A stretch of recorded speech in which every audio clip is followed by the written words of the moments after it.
کہ جب یہ ہمارا معاملہ ہو جائے گا کہ ہم مٹی بن گئے اور مٹی کے جو تودے ہوں وہ ذرات میں تبدیل ہو گئے، اور پھر ان ذرات کو ہوائیں یہاں وہاں اڑائیں پھریں، اور پھر اللہ ہمیں دوبارہ زندہ کر دے، ذرات سے مٹی، مٹی سے ہمارے ہڈیاں، ہمارے گوشت سب کو نکال لے، یہ کیسے ہو سکتا ہے؟ اور کہتے ہو کہ ہم مٹی بن جائیں گے تو کیسے دوبارہ اللہ ہمیں پیدا کرے گا؟ جب اصحاب کہف سو رہے تھے تقریباً 900 سال تک سوتے رہے نا، تو وہ ایک کشادہ جگہ پہ تھے، تو اللہ پاک فرماتا ہے جب وہ کشادہ جگہ پہ تھے تو ان پر کبھی سورج کی دھوپ نہیں پڑتی تھی، سورج کی دھوپ کبھی نہیں پڑی ان کے اوپر، ہمیشہ وہ سائے میں رہے، حالانکہ وہ جہاں پہ تھے وہ کشادہ جگہ تھی جہاں پہ سورج کی روشنی کے لیے کوئی آڑ نہیں تھا، مگر پھر بھی ان کو کبھی بھی سورج کی دھوپ نہیں لگی۔ کیسے؟ کیا ہوتا تھا؟ زمین کی روٹیشن میں کیا کچھ فرق آ جاتا تھا کہ اور جگہوں کے لیے زمین اپنے معمول کے مطابق روٹیٹ کرتی تھی اور ان کے لیے الگ ہو جاتی تھی زمین کا روٹیشن؟ نہیں، اسلامی نظریہ سنیں اللہ کیا فرماتا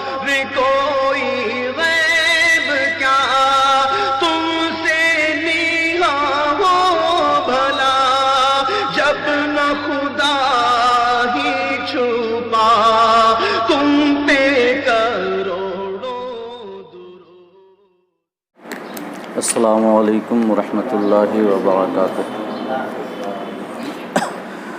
عزیزان گرامی، پچھلی نشست میں سورہ نبا کی ابتدائی 3 آیات کریمہ کے حوالے سے میں نے کچھ باتیں آپ کے سامنے عرض کی تھیں،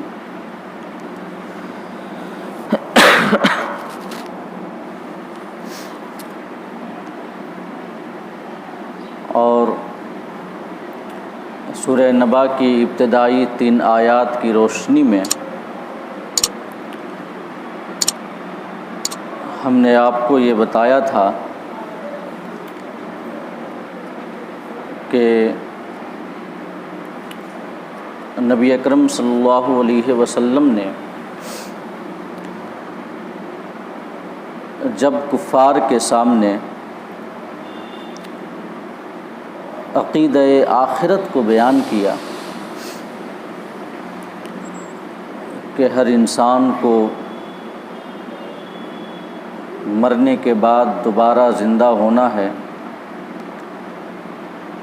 اور پھر اللہ کی بارگاہ میں حاضر ہو کر حساب و کتاب دینا ہے، پھر اسی کے مطابق ثواب و عذاب کا ترتب ہونا ہے، تو کفار اس کے متعلق آپس میں باتیں کرنے لگے اور چیمے گوئیاں کرنے لگے۔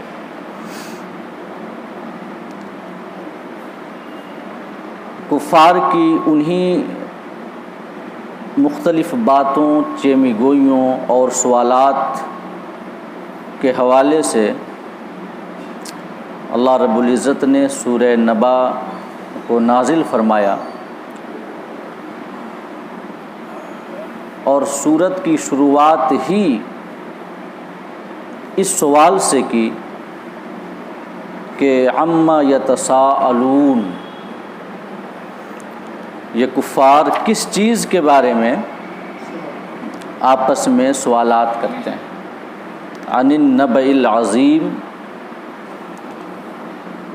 اس بڑی خبر کے بارے میں، الذی ہم فیہ مختلفون، جس کے بارے میں وہ خود کسی ایک نقطے پہ متحد نہیں بلکہ مختلف رائے رکھتے ہیں، کوئی کیا کہتا ہے، کوئی کیا کہتا ہے، کوئی کہتا ہے کہ ہم فقط روحانی طور سے اٹھائے جائیں گے اور ہمارے جسموں کے ساتھ دوبارہ ہمیں زندہ نہیں کیا جائے گا، کوئی دہریہ ہے جو کہ اللہ رب العزت کی قدرت اور اس کے ہونے کا ہی سرے سے انکار کرتا ہے، کوئی اللہ کو مانتا تو ہے مگر مرنے کے بعد دوبارہ زندہ کرنے کی اس کی طاقت و قوت کا انکار کرتا ہے، کوئی اٹھائے جانے کا دوبارہ اقرار تو کرتا ہے مگر کہتا ہے کہ وہاں پہ ہمارا معاملہ انتہائی آسان ہوگا، ہمیں کوئی عذاب نہیں ہونے والا ہے۔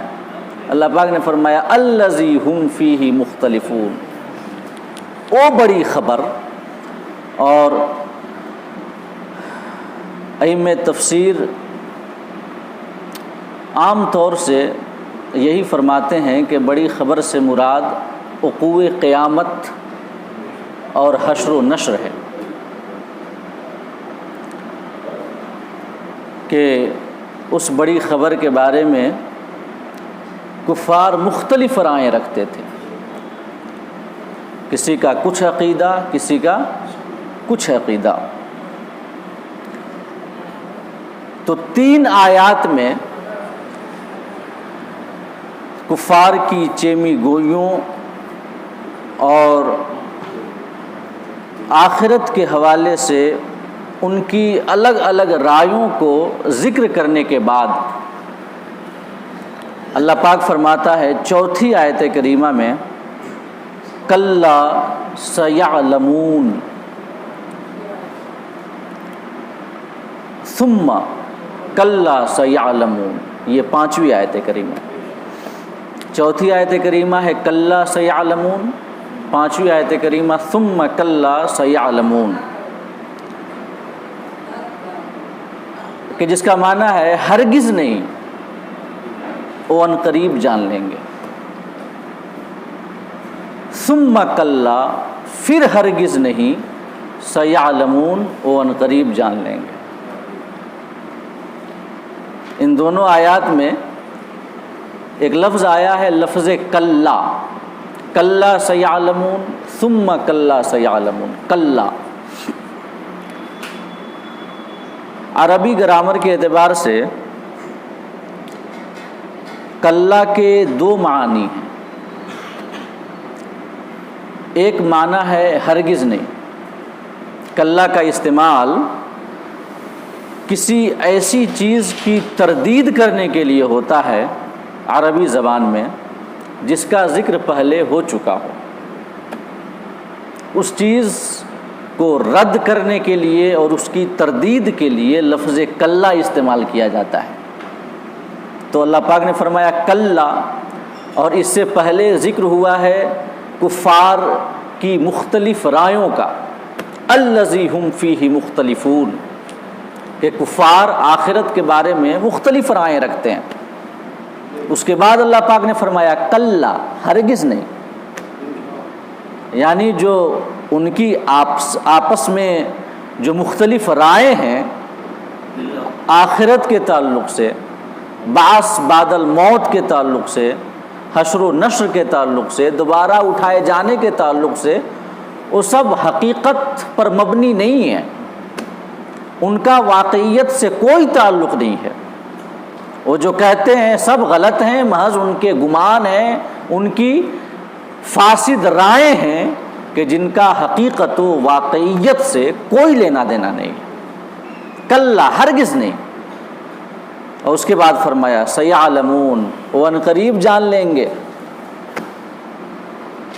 اور اس کے بعد دوبارہ اللہ پاک نے تردید کی تاکیداً، ثم کلا، پھر ہرگز نہیں، وہ جو کہتے ہیں ویسا نہیں ہے، سیعلمون، پھر وہ ان قریب جان لیں گے۔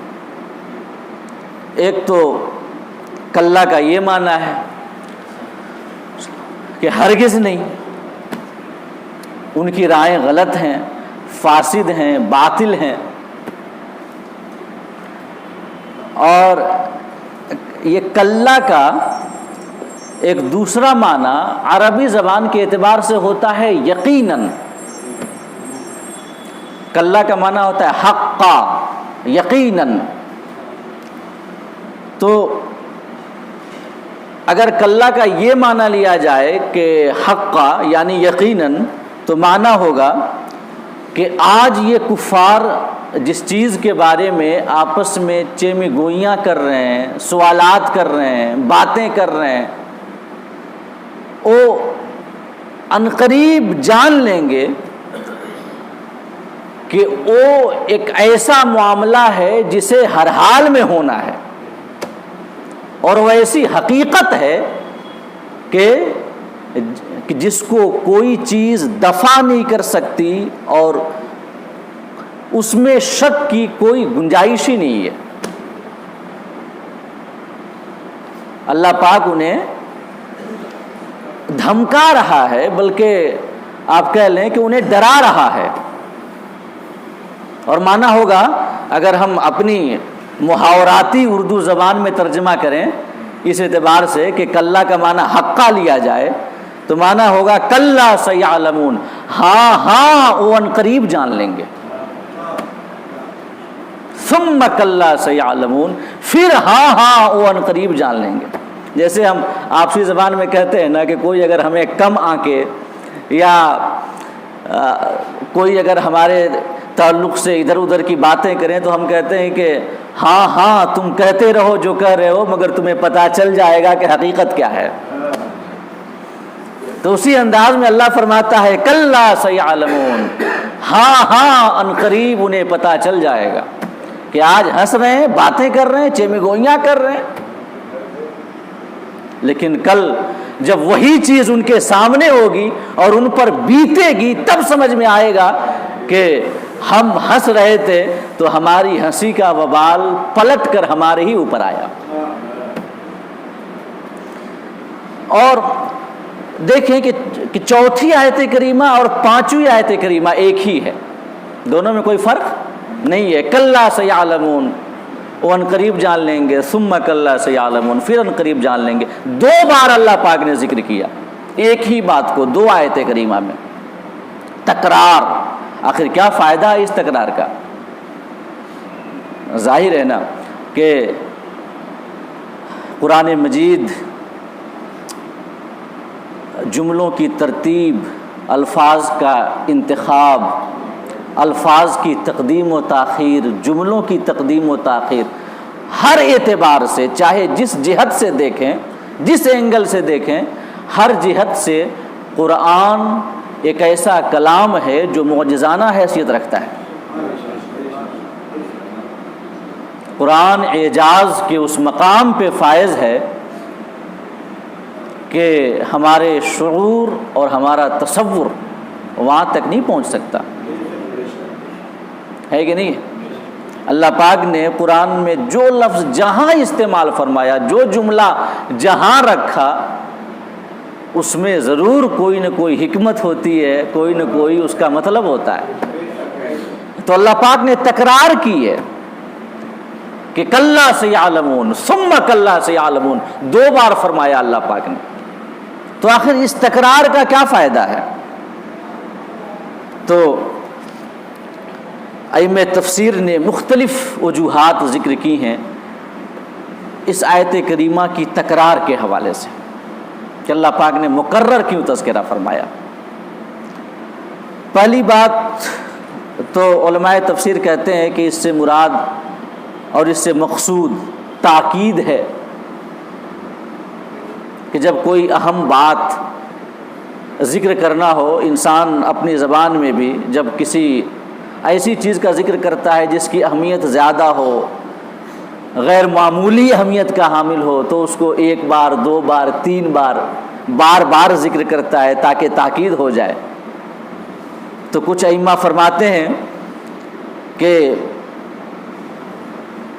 اس آیت کریمہ کو مکرر ذکر کرنے سے مقصود تاکید ہے کہ اللہ پاک تاکیدی طور سے کفار کو یہ بتا دینا چاہتا ہے کہ آج جس عقیدہ آخرت کا تم مذاق اڑاتے ہو، یہ کہہ کر کے کہ جب ہم اس دنیا سے چلے جائیں گے ہمارے گوشت سڑ گل جائیں گے، ہماری ہڈیوں کا چورا ہو جائے گا، ہمارے بدن مٹی میں تبدیل ہو کر مٹی سے مل جائیں گے، اور پھر وہ مٹی ایک لمبے زمانے کے بعد ذرات میں تبدیل ہو جائے گی، ہوائیں ان ذرات کو کہاں کہاں اڑائیں گی۔ اس قسم کی باتیں کرتے ہو کہ جب یہ ہمارا معاملہ ہو جائے گا کہ ہم مٹی بن گئے اور مٹی کے جو تودے ہوں وہ ذرات میں تبدیل ہو گئے، اور پھر ان ذرات کو ہوائیں یہاں وہاں اڑائیں پھریں، اور پھر اللہ ہمیں دوبارہ زندہ کر دے، ذرات سے مٹی، مٹی سے ہمارے ہڈیاں، ہمارے گوشت سب کو نکال لے، یہ کیسے ہو سکتا ہے؟ یہ قدرت کا انکار کرتے ہو، ہنستے ہو، مذاق اڑاتے ہو، آپسی چوراہوں میں، آپسی بیٹھکوں میں، آپس میں مزے لے لے کر کے لوگوں سے کہتے ہو دیکھو محمد کو کیا ہو گیا، آج تک تو بڑی اچھی باتیں کرتے تھے، آج ایسی باتیں کر رہے ہیں کہ جن باتوں کو عقل نہیں مانتی۔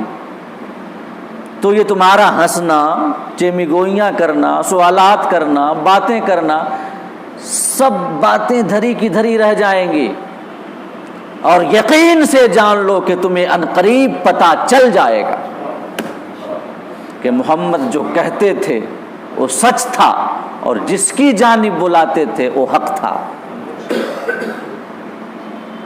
اور کہتے ہو کہ ہم مٹی بن جائیں گے تو کیسے دوبارہ اللہ ہمیں پیدا کرے گا؟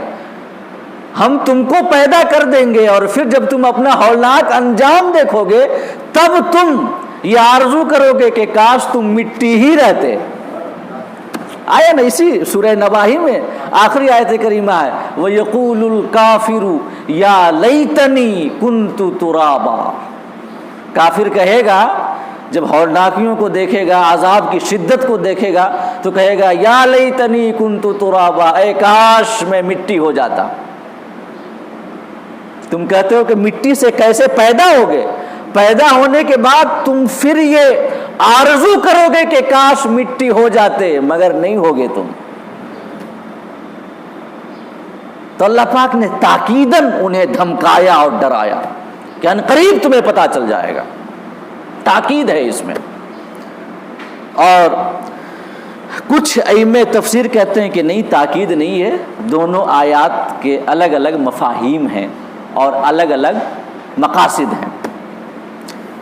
حضرت ضحاک ایک مفسر گزرے ہیں امام تفسیر کے، وہ فرماتے ہیں کہ چوتھی آیت کریمہ جو پہلی آیت کریمہ ہے مقرر آیتوں میں، وہ کافروں کے لیے، اور دوسری آیت کریمہ ایمان والوں کے لیے۔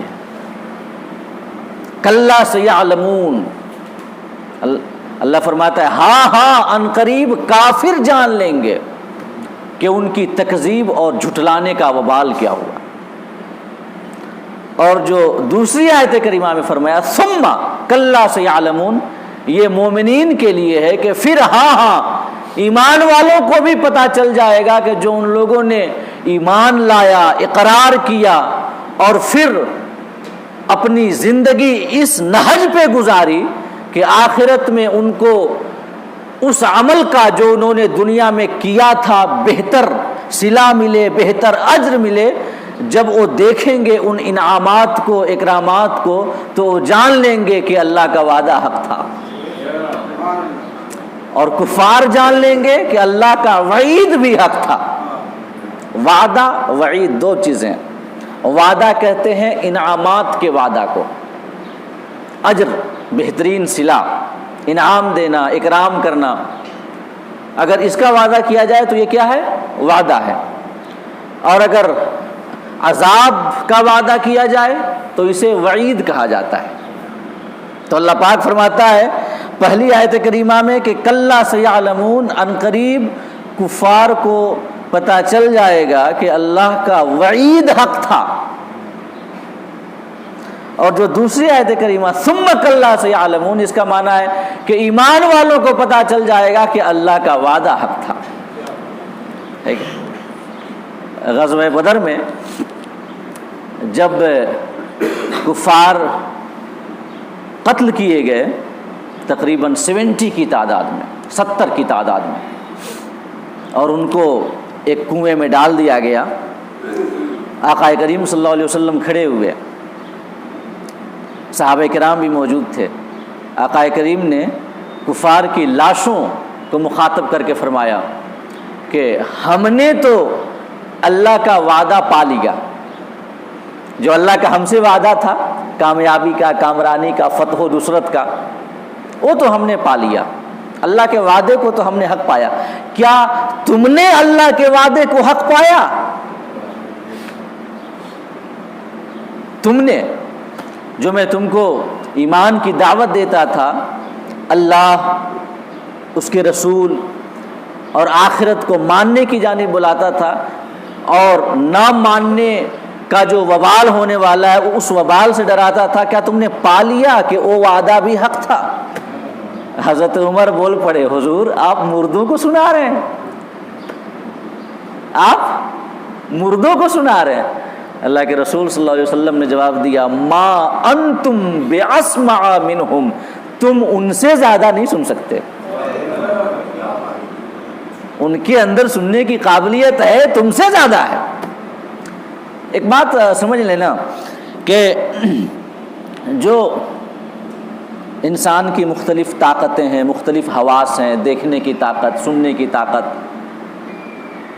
یہ جو طاقتیں ہیں ظاہر ہے کہ ان کے پیچھے اصل جو طاقت کار فرما ہوتی ہے وہ روح ہوتی ہے. کیا ہوتی ہے؟ روح. اور روح ایک لطیف ہے، لطیف شے ہے. کہہ لیں کہ انرجی کی ایک ناقابل تصور صورت کا نام روح ہے کہ ہم تصور بھی نہیں کر سکتے. یہ پوچھا تھا نا یہودیوں نے، روح کیا ہے؟ اللہ پاک نے فرمایا یسألونک عن الروح قل الروح من امر ربی. یہ آپ سے پوچھتے ہیں اے حبیب روح کے بارے میں، آپ کہہ دیں کہ روح میرے رب کے احکام میں سے ایک حکم ہے. یا ایک معنی کر لیں، امر کا معنی وہیں طور بھی کہ آپ بتا دیں کہ روح میرے رب کے رازوں میں سے ایک راز ہے. تو کچھ سوالات ہوتے ہیں کہ جن کے جوابات نہ دینا ہی زیادہ بہتر ہوتا ہے. اللہ پاک نے حقیقت نہیں بتائی روح کی، بلکہ ایک گول مٹول سا جواب دے دیا کہ الروح من امر ربی، روح میرے رب کے رازوں میں سے ایک راز ہے. کیونکہ تم نہیں پہنچ سکتے، تمہاری عقل میں وہ طاقت ہی نہیں جو تم جان سکو. آج کا انسان اتنی سائنسی ترقیات کا دعویٰ کرتا ہے، عقل کا دعویٰ کرتا ہے، لیکن آج تک اس کو نہیں پتہ چلا کہ روح کیا ہے. اس کی پہنچ خالی سیل تک ہے کہ نہیں ہے؟ سیل بنتے رہیں، انسان زندہ ہے، سیل کا بننا بند ہو جائے انسان مر گیا. یہ انسانوں، آج کے سائنسدانوں کی پہنچ یہیں تک ہے.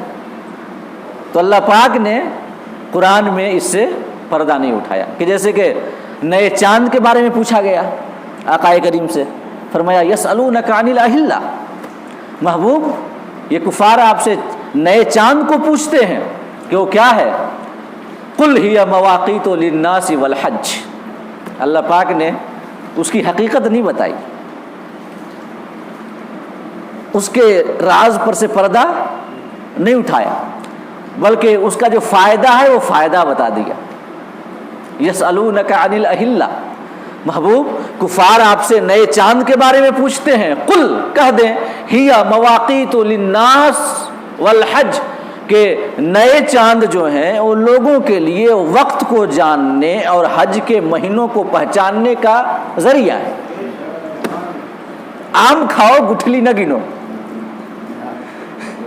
ہے کہ نہیں ہے؟ نہیں میں غلط بول گیا. آم کھاؤ پیڑ نہ گنو.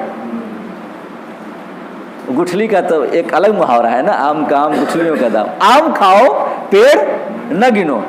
پیڑ تک تمہاری رسائی نہیں ہو سکتی، کہ جس میں تمہارا فائدہ ہے وہ فائدہ بس دیکھ لو تم. تو ہوتی ہیں کچھ ایسی چیزیں کہ جس کی حقیقت کو نہ بتانا ہی زیادہ بہتر ہوتا ہے. تو اللہ پاک نے کلا سیعلمون میں کفار کو ڈرایا دھمکایا، اور جو دوسری آیت کریمہ ثم کلا سیعلمون یہ مومنین کے حوالے سے. پہلی آیت کریمہ میں کفار جان لیں گے، کہ وہ جو جھٹلاتے تھے، انکار کرتے تھے، اس کا وبال کیا ہونے والا ہے۔ اور دوسری آیت کریمہ میں مومنین بھی جان لیں گے کہ ایمان لانے کا جو انعام و اکرام کا وعدہ تھا وہ وعدہ حق تھا۔ تو یہ حضرت ضحاک علیہ رحمت و رضوان کا قول ہے۔ اور ایک دوسرا قول یہ ہے اس حوالے سے کہ پہلی آیت کریمہ میں عین الیقین کا بیان ہے، اور دوسری آیت کریمہ میں حق الیقین کا بیان ہے۔ پہلی میں عین الیقین کا، دوسری میں حق الیقین کا۔ سمجھتے ہیں نا، عین الیقین حق الیقین۔ عین الیقین کہتے ہیں کسی چیز کا مشاہدہ سے علم ہونا، اور حق الیقین کہتے ہیں کسی چیز کا تجربہ سے علم ہونا۔ اور علم دونوں سے ہوتا ہے، یقینی علم حاصل ہوتا ہے۔ ہم نے ابھی تک امریکہ دیکھا نہیں ہے، تو یہ کہہ لیں کوئی ایسی چیز کہ جس کو ہم نے دیکھا نہیں، یہ بلکہ یہ کہہ لیں کہ ہم نے کسی چیز کا خود تجربہ نہیں کیا، بلکہ دیکھ کے کسی چیز کا علم حاصل کریں، دیکھ کر کے، دیکھ لیا، علم حاصل کر لیا، یہ ہے عین الیقین، کہ جو کہ مشاہدہ سے ہوتا ہے۔ اور ایک یہ کہ خود تجربہ کر لیں، یہ کیا ہے؟ حق الیقین۔ تو اللہ پاک نے پہلے فرمایا کلا سیعلمون، ان قریب کفار کو پتہ چل جائے گا آخرت کے بارے میں۔ جو کہہ رہے ہیں کہ ہمیں دوبارہ زندہ نہیں کیا جائے گا، تو پہلی آیت کریمہ میں عین الیقین کا بیان ہے کہ مشاہدہ سے انہیں علم حاصل ہوگا، اور پھر جو دوبارہ فرمایا ثم کلا سیعلمون، پھر ان قریب وہ جان لیں گے، اس میں حق الیقین کا بیان ہے کہ تجربہ سے علم حاصل ہو جائے گا۔ اس کی تفصیل یوں ہے کہ جب سب کو اٹھایا جائے گا اور کفار کو بھی جب زندہ کیا جائے گا، وہ پہلے دوسروں کو دیکھیں گے کہ دوسرے زندہ ہو رہے ہیں مرنے کے بعد پھر دوبارہ، تو انہیں یہ عین الیقین ہوگا، دیکھ کر کے علم حاصل ہوگا جب دوسروں کو دیکھیں گے۔ اور پھر اس کے بعد جب وہ اپنی حالت پہ غور کریں گے کہ خود ہم بھی تو مرنے کے بعد زندہ ہوئے ہیں، جب وہ اپنے آپ دیکھیں گے تب انہیں حق الیقین کا علم حاصل ہوگا۔ عین الیقین سے اٹھ کر کے حق الیقین کا علم انہیں حاصل ہو جائے گا جب انہیں اپنے بارے میں جب وہ غور کریں گے اور دیکھیں گے کہ دوسروں کے ساتھ ساتھ ہمیں بھی مرنے کے بعد دوبارہ زندہ کیا گیا۔ تو دو آیات کریمہ ہیں، مقرر ہیں۔ پہلی آیت کریمہ عین الیقین کے لیے ہے، دوسری آیت کریمہ حق الیقین کے لیے۔ اور یہاں پہ تیسرا قول یہ ہے کہ ظاہر ہے کفار جیسے دوبارہ زندہ کیے جانے کا انکار کرتے تھے، ویسے ہی عذاب کا بھی انکار کرتے تھے۔ ظاہر ہے عذاب کب ہوگا؟ جب ان کو زندہ کیا جائے۔ تو جب وہ دوبارہ زندہ کیے جانے کے ہی منکر تھے تو عذاب کے تو منکر تھے ہی۔ تو اللہ پاک نے ان دونوں آیت کریمہ میں دوبارہ زندہ کیے جانے کے حوالے سے بھی بیان کیا اور عذاب کے حوالے سے بھی بیان کیا۔ پہلے فرمایا کلا سیعلمون، ہاں ان قریب وہ جان لیں گے کہ دوبارہ زندہ ہونا ہے، اور پھر جو دوبارہ فرمایا ثم کلا سیعلمون، پھر ان قریب وہ جان لیں گے، یہ عذاب کے بارے میں ہے۔ پہلے فرمایا کہ وہ زندہ کیے جانے کے بارے میں وہ جان لیں گے جب انہیں زندہ کیا جائے گا، اور دوسری آیت کریمہ میں فرمایا کہ وہ عذاب کے بارے میں جان لیں گے جب انہیں عذاب دیا جائے گا اور عذاب میں مبتلا کیا جائے گا۔ اور چوتھا قول ہے کہ پہلی آیت کریمہ ہے دنیا کے عذاب کے لیے، اور دوسری آیت کریمہ ہے آخرت کے عذاب کے لیے۔ کلا سیعلمون، ان قریب وہ جان لیں گے کہ دنیا میں ان کے ساتھ کیا سلوک کیا جائے گا۔ اللہ کا عذاب کس شکل میں نازل ہوگا؟ نازل ہوا نا غزوہ بدر میں، اور مختلف جنگوں میں ہزیمت کی شکل میں، شکست کی شکل میں، ہار کی شکل میں۔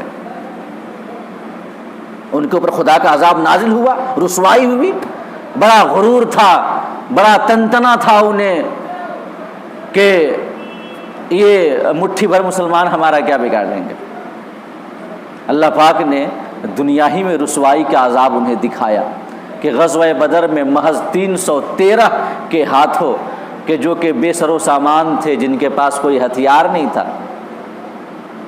آدھنک ہتھیار سے لیس اس زمانے کے اعتبار سے کفار 1000 اور ادھر فقط 313، کسی کے ہاتھ میں لکڑی کا ڈنڈا، کسی کے ہاتھ میں کھجور کی شاخیں، مگر اس کے باوجود اللہ نے 313 کو غالب کیا اور انہیں رسوائی ذلت کے عذاب میں مبتلا کیا، ہے نا۔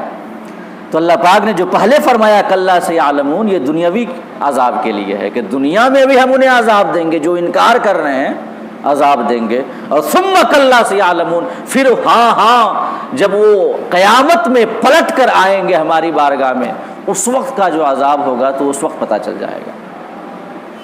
تو یہ مختلف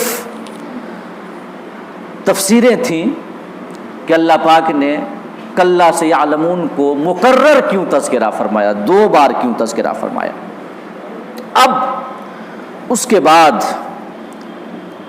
اللہ پاک دلیل قائم کرتا ہے اس بات پر کہ قیامت قائم ہوگی، اس بات پر کہ سب کو مرنے کے بعد دوبارہ زندہ ہونا ہے، اس بات پر کہ جسموں کے ساتھ اٹھایا جانا ہے، اس بات پر کہ سب کے اعمال کے مطابق ان کے ساتھ سلوک ہوگا، اس بات پر کہ جو مومن و متقی ثابت ہوگا حساب و کتاب میں اس کے لیے جنت کی بہاریں ہوں گی، اور جو کافر و فاسق ثابت ہوگا عدالت الہیہ میں اس کے لیے جہنم کا ہولناک عذاب ہوگا۔ دلیل قائم کرتا ہے، اور دلیل قائم کرنے کے لیے اللہ رب العزت اپنی مخلوقات میں سے کچھ ایسی چیزوں کا تذکرہ کرتا ہے جو چیزیں اللہ کی قدرت پر دلالت کرتی ہیں اور اس کے علم پہ دلالت کرتی ہیں۔ اللہ پاک اس بات پر دلیل قائم کرنے کے لیے کہ حشر کو قائم ہونا ہے، لوگوں کو دوبارہ زندہ ہونا ہے، اس پر دلیل قائم کرنے کے لیے 2 اصولی کلیات کو ثابت کرتا ہے۔ پہلے اصولی کلیات، قاعدہ عامہ، بلکہ کہہ لیں عام زبان میں یونیورسل ٹروتھ۔ پہلی بات یہ کہ اللہ تمام ممکنات پہ قادر ہے، اور دوسری بات یہ کہ اللہ تمام معلومات کا جاننے والا ہے، تمام معلومات کا جاننے والا ہے۔ 2 باتیں، اس لیے کہ ظاہر ہے کہ کفار جو انکار کرتے تھے تو پہلی بات تو یہ کہ ہمارے اجزاء ختم ہو جائیں گے، ہم گل سڑ جائیں گے، سب مٹی میں مل جائیں گے، مٹی ذرات میں تبدیل ہو جائے گی، ذرات کو ہوائیں اڑاتی پھریں گی،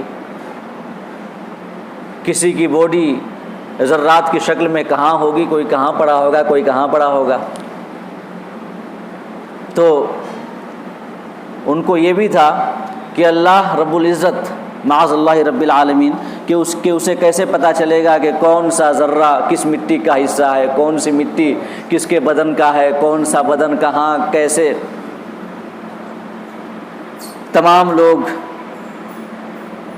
یہ ہے نا، تو علم کہ کیسے پتہ چلے گا، اور ایک قدرت کہ کیسے وہ پیدا کرے گا، قدرت کہ کیسے پیدا کرے گا سڑنے کے بعد، گلنے کے بعد، اور دوسری بات کہ کیسے پتہ چلے گا کہ کون کس کے بدن کا حصہ ہے۔ علم اور قدرت، یہ 2 چیزیں اللہ پاک نے آگے کی آیات میں آیت نمبر 6 سے لے کر کے 16 تک اپنی مخلوقات میں سے ایسی چیزوں کا ذکر کیا جو کہ اللہ کی قدرت پر بھی دلالت کرتی ہیں اور اس کے تمام معلومات کے عالم ہونے پر بھی دلالت کرتی ہیں۔ اللہ پاک نے زمین کا تذکرہ کیا، پہاڑوں کا تذکرہ کیا، رات کا تذکرہ کیا، دن کا تذکرہ کیا، آسمان کا تذکرہ کیا، آسمان سے بارش کے برسائے جانے کا تذکرہ کیا، پھر زمین سے مختلف سبزہ زار اور باغات کو پیدا کرنے اور نکالنے کا تذکرہ کیا۔ یہ تمام چیزیں اللہ پاک نے ذکر کی کہ جو کہ اس جہت سے کہ یہ حادث ہیں، حادث یعنی پہلے نہیں تھی پھر بنی، پہلے نہیں تھی پھر بنی، اور اس کے بعد ایک دن یہ ختم ہو جائیں گے۔ تو حادث ہونے کے اعتبار سے یہ تمام چیزیں، زمین، آسمان، بادل، بارش اور کائنات کی ہر چیز حادث ہونے کے اعتبار سے خدا کی قدرت کا پتہ دیتی ہے کہ نہیں؟ حادث ہونے کے اعتبار سے پہلے نہیں تھی، اللہ نے پیدا کیا، قادر ہے تبھی تو پیدا کیا، اگر قادر نہ ہوتا تو وہ کیسے پیدا کر پاتا؟ اور یہ تمام چیزیں اس اعتبار سے کہ ایک ٹکے بندھے نظام کی پابند ہیں، اس کے عالم ہونے کا پتہ دیتی ہے کہ اللہ علم والا ہے، اپنے علم کے اعتبار سے ایک ایسا نظام لاگو کر دیا ہے جس نظام کو فالو سب کرتے ہیں۔ تو اللہ پاک ایسی چیزوں کا تذکرہ کرتا ہے آگے آیت نمبر 6 سے 16 تک جو اس کے کمال قدرت پہ بھی دال ہے اور کمال علم پہ بھی دال ہے۔ پہلی چیز 7ویں جو 6 آیت کریمہ ہے، اللہ فرماتا ہے الم نجعل الارض مہادا، کیا ہم نے زمین کو بچھونا نہیں بنایا؟ اللہ فرماتا ہے یہ وقوع قیامت پر دلیل کے لیے جو مقدمہ اللہ پاک بیان کر رہا ہے، اس مقدمے کا یہ پہلا حصہ ہے۔ الم نجعل الارض مہادا، کیا ہم نے زمین کو بچھونا نہیں بنایا؟ اسی کی مثل آیات کریمہ کئی جگہ ہیں قرآن مجید میں۔ یہ جگہ فرماتا ہے امن، سورہ نمل میں، امن جعل الارض قرارا وجعل خلالها انہارا، کہ وہ کون ہے جس نے زمین کو تمہارے بسنے کے لیے بنایا ہے، کہ جس میں تم رہتے ہو، قرار حاصل کرتے ہو، بستے ہو۔ وجعل خلالها انہارا، اور زمین کے درمیان میں جس نے نہریں جاری کی ہیں، میٹھے میٹھے چشموں کے، میٹھے پانیوں کی نہریں اور میٹھے پانیوں کے چشمے جاری کیے۔ اور سورہ بقرہ میں فرمایا الذی جعل لکم الارض فراشا، وہ اللہ ہے جس نے تمہارے لیے زمین کو بچھونا بنایا ہے۔ سورہ زاریات میں فرمایا والارض فرشناها فنعم الماہدون، کہ ہم نے زمین کو بچھایا تو کتنے اچھے بچھانے والے ہیں۔ سورہ نوح میں فرمایا واللہ جعل لکم الارض بساطا، اللہ نے تمہارے لیے زمین کو بچھونا بنایا۔ یہ مختلف آیات ہیں قرآن کی جن میں ایک ہی مضمون بیان کیا گیا کہ ہم نے زمین کو بچھونا بنایا۔ اللہ فرماتا ہے زمین کو بچھونا بنایا۔ اور دیکھیں زمین کو بچھونا بنانے میں جو خدائے پاک کی قدرت کی نشانیاں ہیں، علم کی نشانیاں ہیں، اگر ان پہ انسان غور کرے اور دیکھے تو اس کا یقین خدا کی قدرت پہ پختہ ہوتا ہے، اللہ کی شان خلاقیت پر اس کا ایمان مضبوط ہوتا ہے۔ وہ جتنے کنڈیشنز، وہ جتنی شرطیں ضروری ہیں ایک بچھونے کے لیے اور فرش کے لیے، اللہ پاک نے تمام شرائط زمین کے ساتھ رکھ دی ہیں، ہے کہ نہیں؟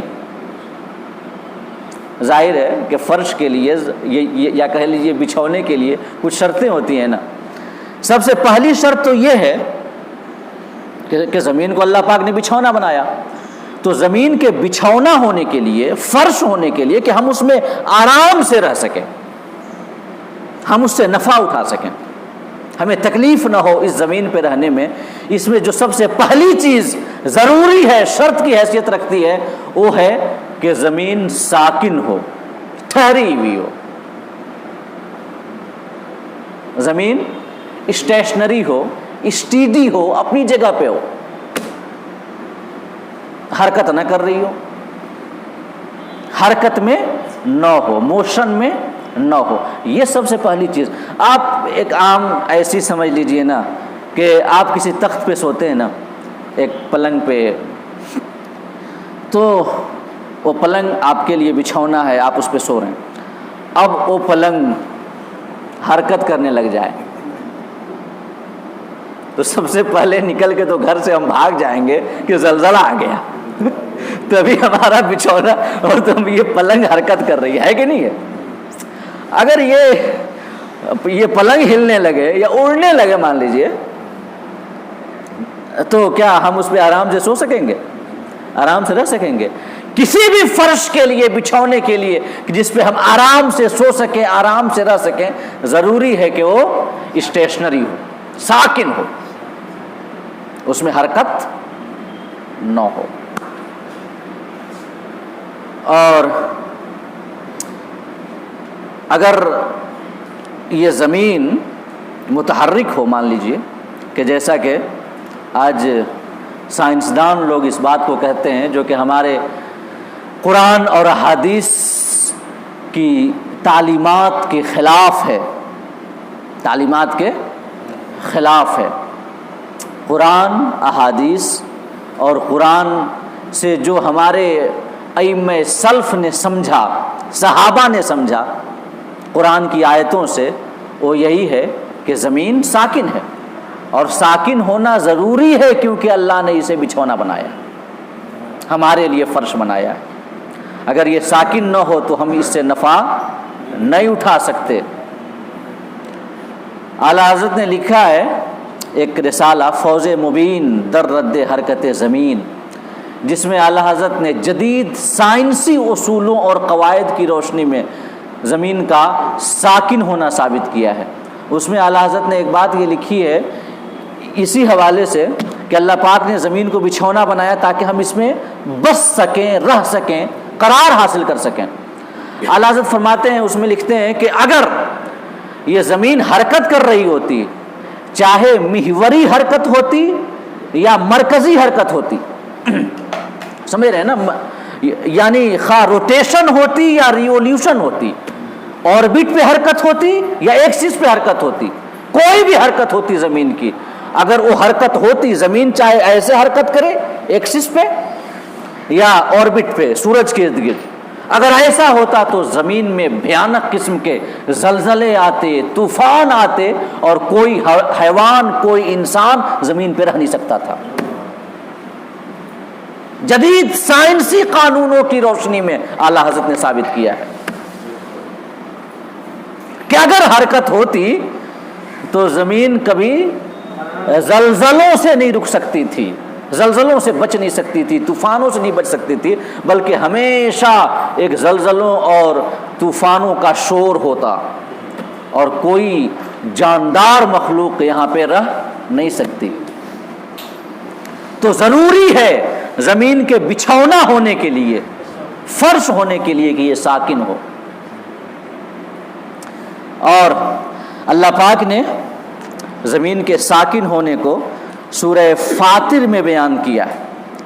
سورہ فاطر میں بالکل صریح آیت کریمہ، جس کا معنی صحابہ کرام نے ہمیں یہی بتایا کہ اس کا معنی یہی ہے کہ زمین ساکن ہے. اللہ فرماتا ہے ان اللہ، سنیے گا، اللہ فرماتا ہے ان اللہ یمسک السماوات والارض ان تزولا، اللہ تھامے ہوئے ہے آسمانوں کو اور زمین کو کہ وہ سرکنے نہ پائیں. قرآن کی آیت کریمہ، صریح آیت کریمہ، یاد رکھیں. سائنس میں خطا اور صحت کا امکان ہوتا ہے. ان کے نظریات بدلتے رہتے ہیں، کبھی کیا کہتے ہیں کبھی. 1530 عیسوی سے پہلے کوئی اس بات کا عقیدہ نہیں رکھتا تھا کہ زمین حرکت کرتی ہے. سب سے پہلے تو یہ عقیدہ تھا، یہودیوں نے سب سے پہلے یہ عقیدہ پیش کیا تھا کہ آسمان حرکت کر رہی ہے، آسمان. اس کے بعد یہ عقیدہ ہوا کہ آسمان ساکن ہے، سیارے حرکت کر رہے ہیں. اس کے بعد 1530 عیسوی میں سب سے پہلے کوپرنیکس نے یہ تصور پیش کیا کہ نہیں، زمین حرکت کر رہی ہے سورج کے ارد گرد. یہ 1530 عیسوی سے پہلے یہ عقیدہ کہیں پایا نہیں جاتا تھا کہ زمین حرکت کر رہی ہے. تو اللہ پاک فرماتا ہے، تو میں یہ بتانا چاہتا ہوں کہ سائنس کے نظریات عدلتے بدلتے رہتے ہیں. کل کیا ہے، کل آج کیا ہے، آنے والے زمانے میں ان کے نظریات میں تبدیلی واقع ہو سکتی ہے. لیکن اسلام کا نظریہ ہرگز کسی تغیر و تبدل کو قبول نہیں کرتا ہے. اللہ پاک نے جو بیان کیا وہ حق ہے، اس میں کسی قسم کا تبدل نہیں ہو سکتا، کیونکہ انسان کی نگاہیں مستقبل تک نہیں پہنچ پاتی، مستقبل میں ہونے والی کھوجوں تک اس کی رسائی نہیں ہو پاتی. تو ہو سکتا ہے آج انسان کی کھوج کچھ اور ہے، کل کوئی اور تحقیق سامنے آ جائے، کوئی ایسا جدید آلہ پیدا ہو جائے، لوگ بنا لیں سائنسدان، جس سے یہ ثابت ہو جائے کہ نہیں، آج تک ہم غلط تھے، زمین حرکت نہیں کرتی. ہو سکتا ہے کہ نہیں ہو سکتا ہے؟ لیکن اللہ نے جو بیان کر دیا اس میں کسی قسم کا تغیر و تبدل ہونا ناممکن ہے. زمین ٹل سکتی ہے، آسمان پھٹ سکتے ہیں، پہاڑ ہل سکتے ہیں، خدا کا فرمان نہیں بدل سکتا. تو اللہ پاک نے فرما دیا، ان اللہ یمسک السماوات والارض ان تزولا، اللہ روکے ہوئے ہے آسمانوں کو اور زمینوں کو کہ وہ سرکنے نہ پائیں. اور اس کے بعد آگے فرماتا ہے وَلَئِن زَالَتَا إِنْ أَمْسَكَهُمَا مِنْ أَحَدٍ مِّن بَعْدِهِ إِنَّهُ كَانَ حَلِيمًا غَفُورًا.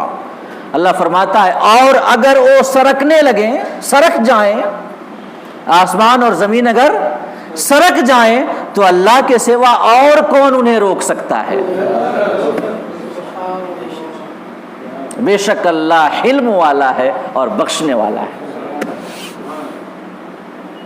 تو اللہ رب العزت نے اس آیت کریمہ میں صاف فرما دیا کہ اللہ آسمانوں اور زمینوں کو زوال سے روکے ہوئے ہے. زوال عربی زبان کا لفظ ہے، عربی زبان کا لفظ ہے. ان تزولا، سنیے گا، تزولا فعل ہے عربی زبان میں، یہ زوال سے بنا ہے، زوال.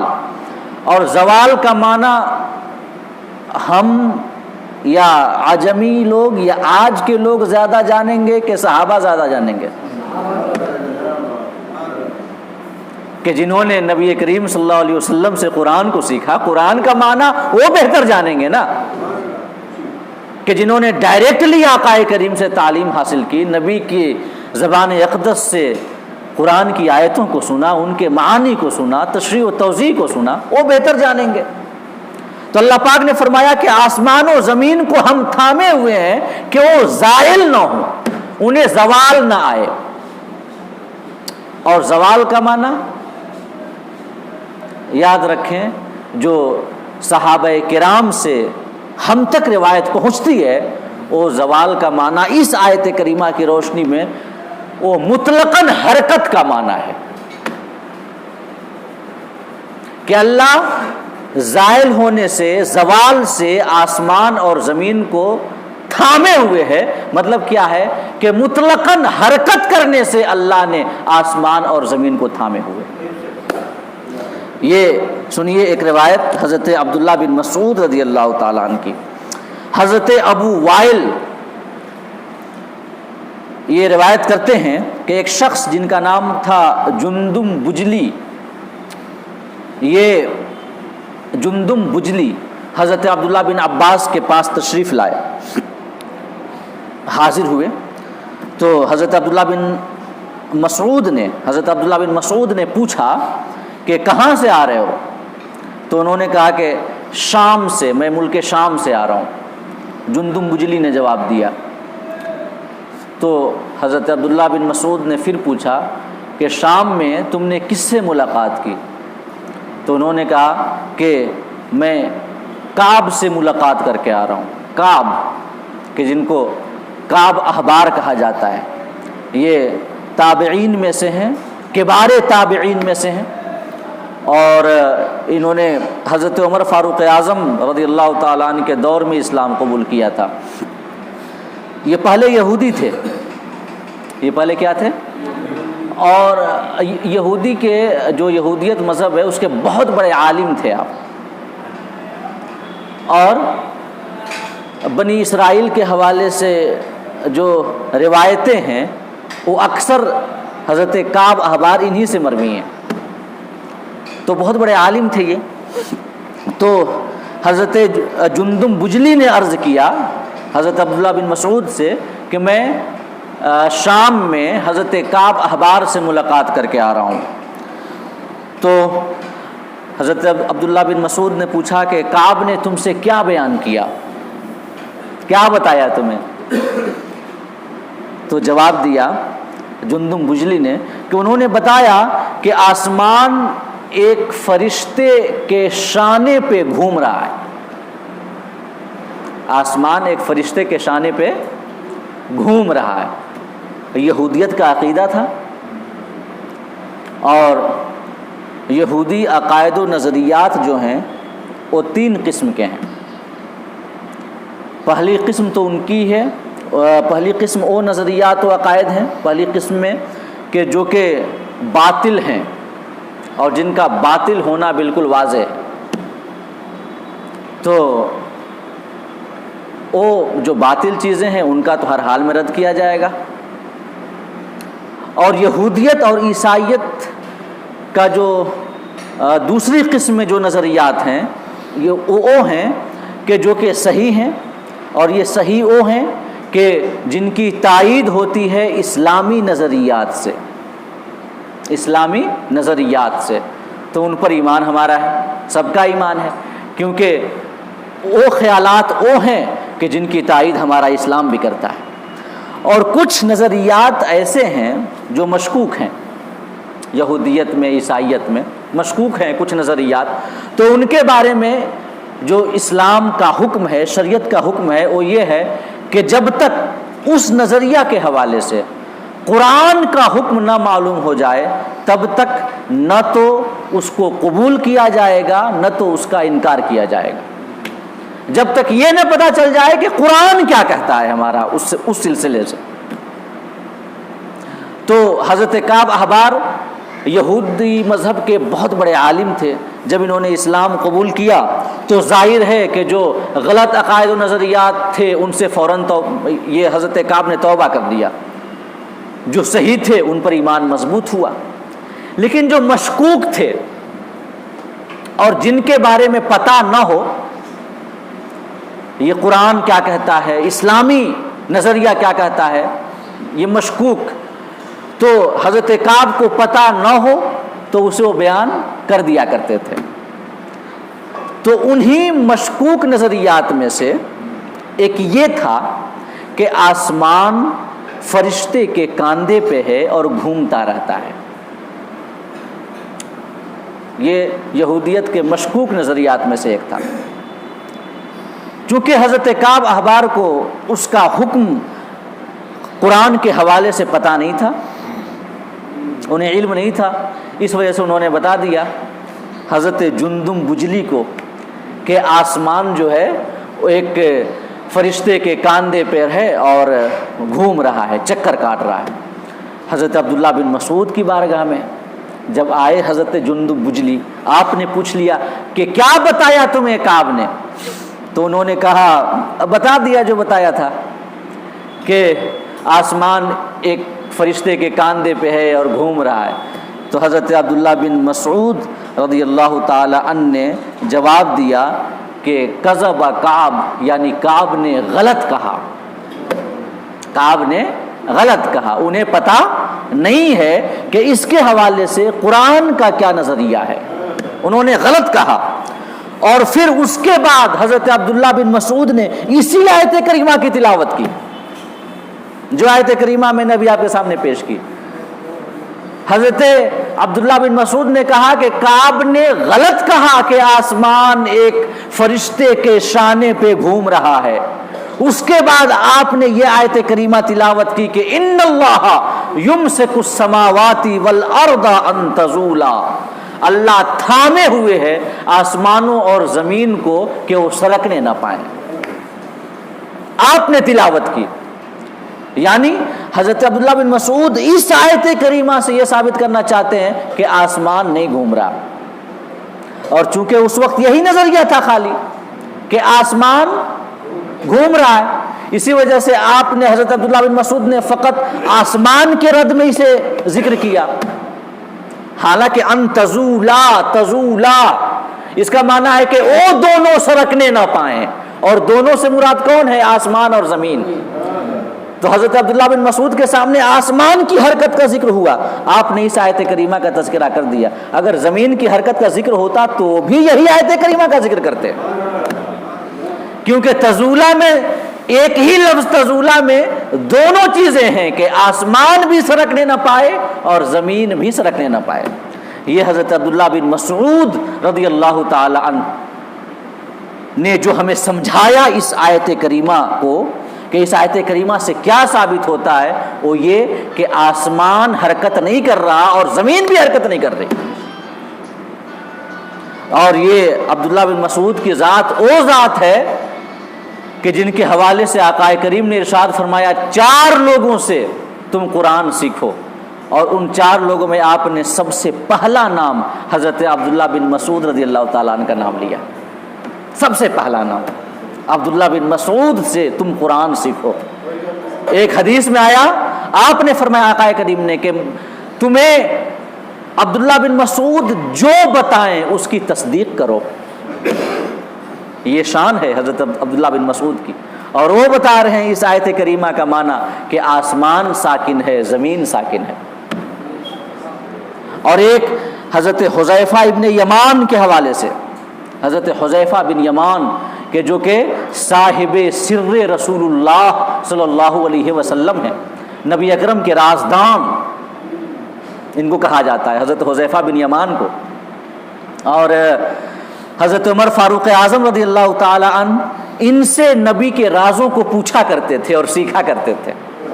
حضرت عمر فاروق اعظم جیسی جلیل القدر ہستی، جلیل القدر صحابی، وہ ان سے آقا کریم کے رازوں کو سیکھا کرتے تھے، اسرار نبوت اور اسرار رسالت کو سیکھا کرتے تھے. آقا کریم کے رازدار ہیں حضرت حذیفہ بن یمان کہ حضرت انس روایت کرتے ہیں کہ حضرت حذیفہ بن یمان کے پاس کسی نے ذکر کیا کہ کعب کہتے ہیں کہ آسمان گھومتا ہے. کعب کہتے ہیں. حضرت حذیفہ بن یمان سے ذکر کیا گیا جب، تو حضرت حذیفہ بن یمان نے بھی فرمایا کہ کذب کعب نے غلط کہا. اور اپنی دلیل میں، اپنے دعوے کی دلیل میں حضرت حذیفہ بن یمان نے بھی اسی آیت کریمہ کو پیش کیا کہ ان اللہ یمسک السماوات والارض ان تزولا، کہ اللہ آسمانوں اور زمینوں کو تھامے ہوا ہے کہ وہ سرکنے نہ پائیں. تو یہ ہیں حضرت حذیفہ بن یمان جیسے رازدار رسول، حضرت عبداللہ بن مسعود رضی اللہ تعالی عنہ جیسے جلیل القدر صحابی کہ جن کے حوالے سے آقا فرماتے ہیں کہ ان سے قرآن کی تم تعلیم حاصل کیا کرو. جب وہ کسی آیت کریمہ کا معنی بتائیں تو ہمارے سامنے سوائے اسے ماننے اور یقین کرنے کے کوئی اور چارہ نہیں ہے.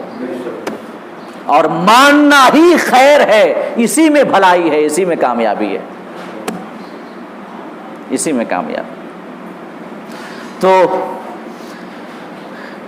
یہ دونوں حدیثیں اور یہ آیت کریمہ کہ اللہ پاک نے آسمان اور زمین کو سرکنے سے تھامے ہوا ہے، ان سے صاف ثابت ہوتا ہے، روز روشن کی طرح عیاں ہو جاتا ہے کہ زمین اپنی جگہ پہ متحرک ہے.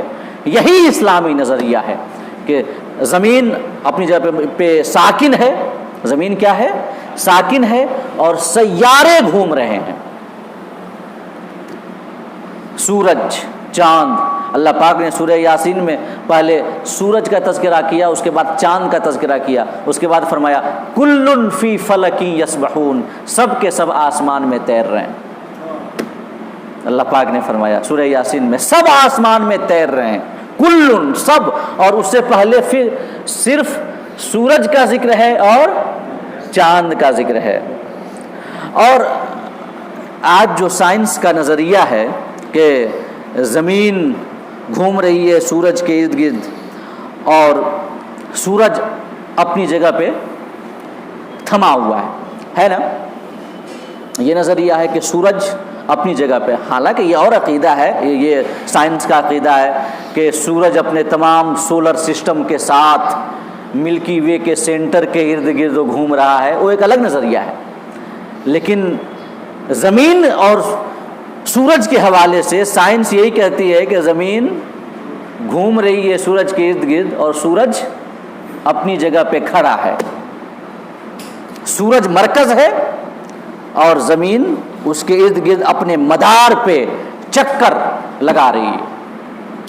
تو اس حوالے سے قرآن مجید کی کئی ساری آیات کریمہ ہیں جو سورج کے زمین کے ارد گرد چکر لگانے پہ دلالت کرتی ہیں، کئی ساری آیات کریمہ ہیں کہ جن کا یہ مفہوم یہی ہے کہ زمین اپنی جگہ پہ موجود ہے اور سورج گھوم رہا ہے۔ ذرا دیکھیں سورہ بنی اسرائیل میں فرمایا اقیم الصلاۃ لدلوک الشمس، کہ نماز قائم کرو سورج کے ڈوبنے کے وقت۔ اور سنیے گا سورہ قاف میں فرمایا وسبح بحمد ربک قبل طلوع الشمس وقبل الغروب، اپنے رب کی پاکی بیان کرو سورج طلوع ہونے سے پہلے اور سورج کے غروب سے پہلے۔ اللہ پاک نے طلوع کی نسبت سورج کی جانب کی ہے، غروب کی نسبت سورج کی جانب کی ہے۔ اور سورہ طٰہٰ میں فرمایا وسبح بحمد ربک قبل طلوع الشمس وقبل غروبها، اس میں بھی کہ اپنے رب کی حمد و ثنا کرتے ہوئے اس کی تسبیح کرو سورج کے طلوع ہونے سے پہلے اور غروب ہونے سے پہلے۔ اللہ پاک نے طلوع اور غروب کی نسبت سورج کی جانب کی۔ اب یہ بتائیں کہ رات اور دن کا آنا جانا اگر زمین کے اپنے ایکسس پہ گھومنے کی وجہ سے ہو تو یہاں پہ طلوع اور غروب کی نسبت سورج کی جانب زیادہ مناسب ہوگا یا صحیح ہوگا کہ زمین کی جانب؟ زمین کی جانب نا، اگر سائنسی نظریہ کے اعتبار سے۔ سائنس کہتی ہے کہ یہ سورج ایک جگہ ہے، تو جب سورج ایک جگہ ہے اور زمین کی حرکت کی وجہ سے رات ہوتی ہے دن آتا ہے تو اس کا مطلب کہ طلوع اور غروب زمین کا ہوتا ہے، مطلب اس اعتبار سے کہ زمین گھوم رہی ہے سورج کے پاس پہنچ گئی وہاں پہ طلوع ہو گیا، اور وہ زمین کا وہ حصہ سورج سے چھپ گیا تو غروب ہو گیا۔ لیکن اللہ پاک نے صراحت کے ساتھ طلوع اور غروب کی نسبت کس کی جانب کی ہے؟ سورج کی جانب، کہ سورج طلوع ہوتا ہے سورج غروب ہوتا ہے، زمین اپنی جگہ پہ موجود ہے، سورج اٹھتا ہے سورج بلند ہوتا ہے اور پھر ایک لمبی اپنی مسافت کو طے کرنے کے بعد جا کے سورج ڈوبتا ہے۔ اور سورہ کہف میں فرمایا حضرت اسکندر ذوالقرنین نے جو سفر کیا تو جب وہاں پہنچے جہاں سورج طلوع ہو رہا تھا تو اللہ پاک فرماتا ہے کہ حتی اذا بلغ مطلع الشمس وجدها تطلع على قوم لم نجعل لهم من دونهم سترا۔ سورہ کہف میں اللہ فرماتا ہے کہ جب حضرت اسکندر اس جگہ پہنچے جہاں سورج طلوع ہوتا ہے تو وجدها تطلع، حضرت اسکندر ذوالقرنین نے پایا سورج کو طلوع ہوتے ہوئے۔ اللہ پاک نے طلوع کی نسبت کہاں کی؟ سورج کی جانب کی۔